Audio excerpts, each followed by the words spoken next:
네, 지금부터는 매일 장 보는 남녀를 통해 종목 얘기를 들어보겠습니다. 매일경제TV 이창원 연구원과 함께할게요. 안녕하세요. 네, 안녕하십니까. 우리 매일 장 보는 남녀를 사랑해주시는 우리 시청자 여러분. 오늘 또 화요일입니다.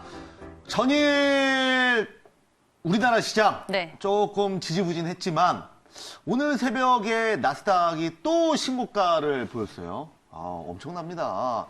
제가 여러분들 공개 방송에서 미국 주식도 조금 다뤄드리고 있는데 이 마이크로소프트나 애플, 뭐 페이스북, 아마존 이런 회사들 뭐 테슬라 말할 것도 없고요. 테슬라는 다만 뭐 작년 하반기부터 본격적으로 상승이 나왔기 때문에 뭐 마이크로소프트 이런 회사들 보면 단 한 번의 조정도 없이 거의 뭐 10년 동안 상승하는 이런 모습을 보여주고 있습니다.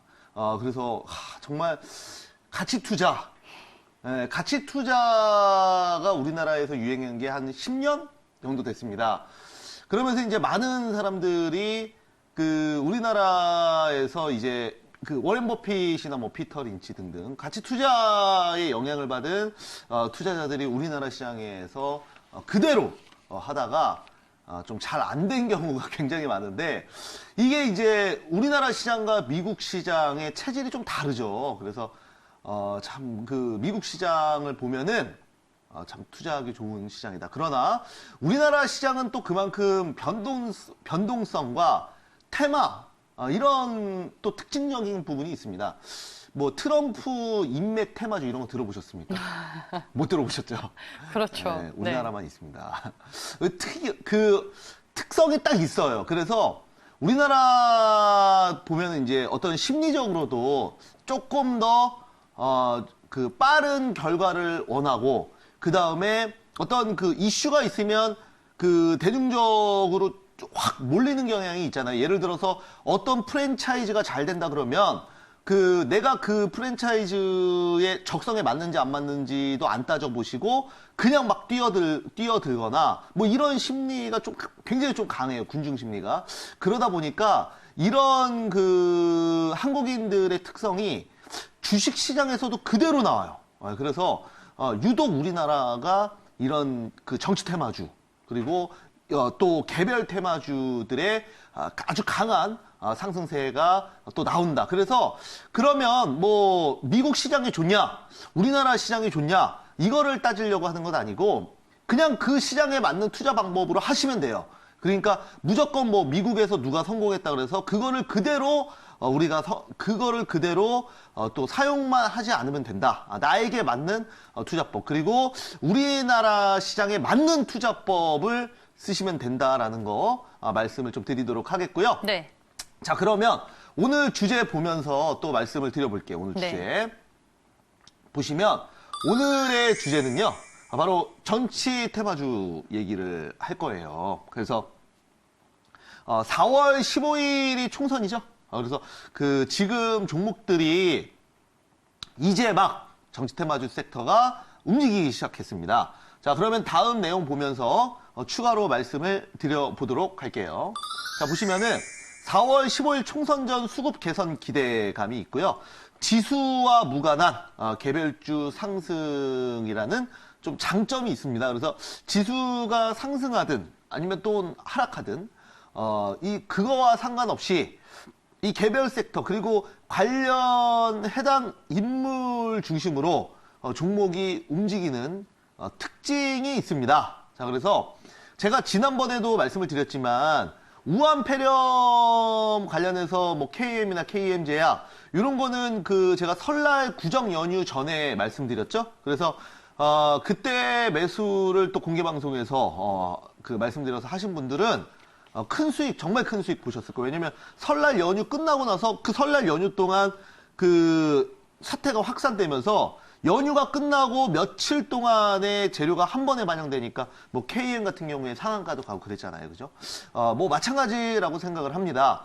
늘 어떤 테마와 이슈는 좀 저점에서 잡아놔야 된다라고 말씀을 드리고 중요한 건 뭐냐면 늘 여러분들 그 뭐 우한폐렴 코로나 바이러스 관련주나 이런 것들을 저점에서 급등시키는 이런 주체들이 여러분들 반드시 있습니다. 개인들이 그런 시세를 만들어내는 게 아니라고 제가 몇 번 말씀을 드렸었죠. 마찬가지예요. 만약에 우한 폐렴이나 뭐 이런 코로나 바이러스 관련주들이 급등이 나온 이후에 그 다음에 지금은 크게 조정을 받았잖아요. 그러니까 미리미리 선수를 쳐야 된다는 거잖아요. 선침의 관점에서. 그러면 그런 그 작업을 했던 어떤 이런 그 주포들이 이제 끝났잖아요. 시세가. 그러면 어디로 갈까요? 그러면 어디로 갈까요? 당연히 이제는 저는 일주일 정도의 매집 기간을 통해서 그런 자금들은 삼성전자나 SK하이닉스, IT 전기차로 절대 가지 않습니다. 테마주를 건드렸던 그런 주체들은 또 테마주를 건들 작업을 하기 마련이고요. 이제는 그 정치 테마주 쪽으로 그런 단기 수급들이 쏠려갈 수밖에 없다라고 말씀드립니다. 그래서 네. 바로 올릴 수는 없고 한 일주일 정도 작업을 한 다음에 매집을 한 다음에 그 다음부터 올리기 시작해야 되니까 지금 시점이 가장 이제 수급이 들어오기 맞는 시기가 아닌가라고 여러분들 제가 합리적인 또 생각을 해보도록 하겠습니다. 알겠습니다. 네. 자, 그래서 오늘 종목 우리가 만나보도록 할게요. 봐야 될 종목 한번 보도록 하겠습니다. 지금 바로 공개할게요. 매일 장보는 남녀! 오늘 시장의 특징주는 뭔가요? 제가 가지고 온 종목은 바로 이겁니다. 어머머!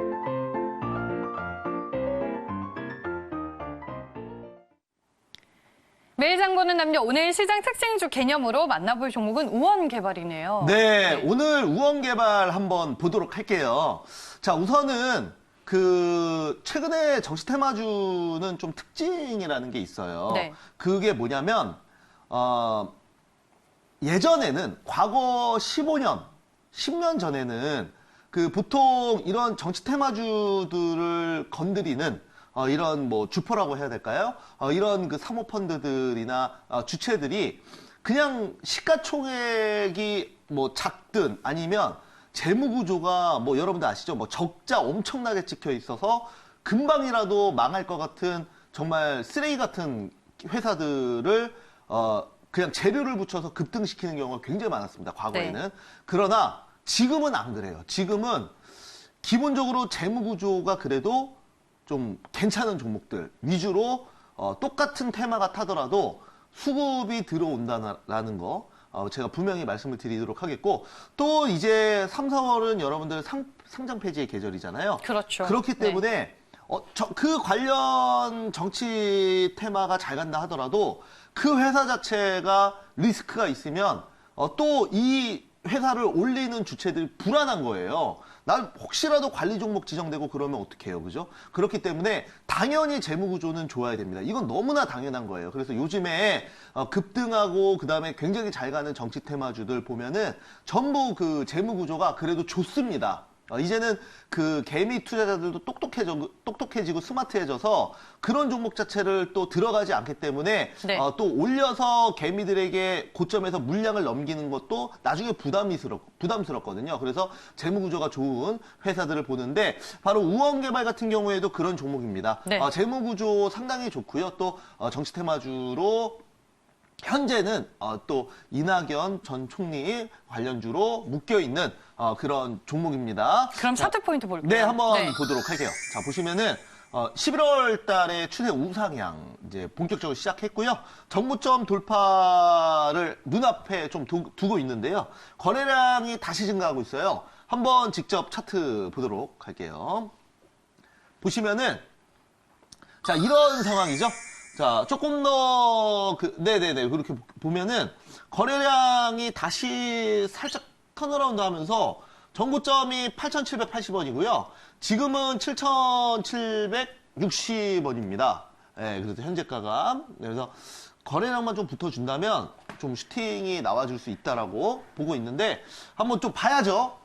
그리고 어제 같은 경우에는 국영GNM 한번 볼까요? 국영GNM 보시면은 자, 어제 이것도 이제 이낙연 전 총리 테마주로 묶여 있는데 거래량 터지면서 좀 정고점 뚫어주는 강한 슈팅이 나왔죠. 그래서 이런 흐름들 그리고 삼진LND도 볼까요? 삼진LND 자, 삼진LND 자, 이 종목은 전기차인 동시에 또 이낙연 테마주로 분류가 되어 있습니다. 그래서 이 종목도 마찬가지로 수급이 들어오면서 최근에 정고점 직전에 있는데 제가 요거는 또 수익률 대회에 넣어서 명예 종목 들어갔었죠. 저점에서 잡아서 마찬가지입니다. 자, 다시 우원개발 보도록 할게요. 자, 보시면은 뭐 자리 자체는 상당히 좋아요. 그래서 여기서 이제 수급만 붙어주면 가는 거죠. 그래서 정시테마주는 우리가 4월 15일이기 때문에 나중에 뭐 다음 달이죠. 다음 달 뭐 초중순 정도 되면은 이제 1차 시세는 끝난다라고 봐야 돼요. 1차 시세. 왜냐면 보통 4월 15일이 총선 직전이라도 그 3월 중순 정도 되면은 많은 종목들이 급등이 이미 나온 상황일 거고 그 다음부터는 말 그대로 물량 떠넘기기예요. 그래서 그때 뭐 한창 총선 관련해서 뉴스가 많이 나올 거 아니에요. 그러면 개인 투자자들 뉴스 보고 그때 들어가면은 당연히 물릴 수밖에 없습니다. 그래서 저번에도 제가 말씀을 드렸지만 하시려면은 빨리 이번 주나 아니면은 늦어도 다음 주에는 매매하시고 아니면 아예 하지 마셔라. 라고 분명히 말씀드립니다. 왜냐하면 나중에 또 뒷북 매매라고 하죠. 고점에서 3월달 돼서 한 100%씩 올라 있는데 또 이거 하도 뉴스에 많이 나온다고 조금이라도 먹어보시겠다고 고점에서 들어가시면 물리신다는 거 분명히 네. 좀 말씀을 드리도록 하겠습니다. 네. 자, 그러면 이 종목에 대한 투자 포인트 말씀드려보도록 할게요. 자, 보시면은 동사 같은 경우에는 지금 그 이낙연 전 총리 관련주로 묶여 있는 그런 종목이고요. 네. 자, 투자 포인트 한번 볼게요. 네, 이낙연 전 총리 관련주로 분류가 돼 있고요. 도시개발 사업과 부동산 임대업을 하고 있어요. 그래서 뭐 SOC로도 좀 묶일 수 있는 관련 정책으로 네. 묶일 수 있죠. 도시개발이 들어가 있다 보니 그리고 안정적인 재무 구조를 가지고 있어요. 그래서 뭐 정말 뭐 적자가 크게 나거나 그런 종목들은 요즘에는 또 이 주포들도 올리지 않아요. 그리고 개인들도 이제는 굉장히 스마트해지셔서 좀 재무구조 안 좋은 종목들은 쉽게 안 건드립니다. 아무리 테마주더라도. 그래서 그런 부분 여러분들 꼭 보시기 바라겠고 꾸준한 실적을 보이고 있다. 예전에는 여러분 그 10년 전만 하더라도 이런 얘기가 있었어요. 뭐 정치 테마주를 대장주를 1년 전에 매수를 해놓고 그냥 대장주 기다리면 알아서 시장이 수익을 준다. 하지만 요즘은 트렌드가 완전히 바뀌었죠. 요즘에는 대장주라는 게 없습니다. 그날 관련주 내에서 급등하는 게 대장주고요. 늘 순환하면서 급등한다라는 거 여러분들 말씀을 드립니다. 그만큼 좀 까다로워졌어요. 꼭 기억을 하시기 바라겠고요. 여기에 관련된 내용은 제가 이따가 5시 공개 방송에서 더 추가적으로 말씀드릴 테니까요. 여러분들 많이 오셔서 지금 시장에서 나에게 수익을 주는 종목이 가장 좋은 종목이죠. 이런 관점으로 오늘도 여러분들 꼭 잘 매매하셔서 큰 수익 내시기 바라겠습니다. 네, 알겠습니다. 뭐 정치 테마주를 포함한 테마주들 종목을 선별하는 기준과 타이밍이 상당히 중요하다고 말씀을 해주셨고요. 오늘 저희가 특징주 개념으로 살펴본 종목은 우원개발이었는데 주가 급등락이 심할 수 있기 때문에 철저하게 리스크 관리하시는 거 잊지 마시길 바라겠습니다. 매일 장 보는 남녀 오늘 여기까지고요. 지금까지 이창원 연구원과 함께했습니다. 오늘 말씀 고맙습니다. 감사합니다.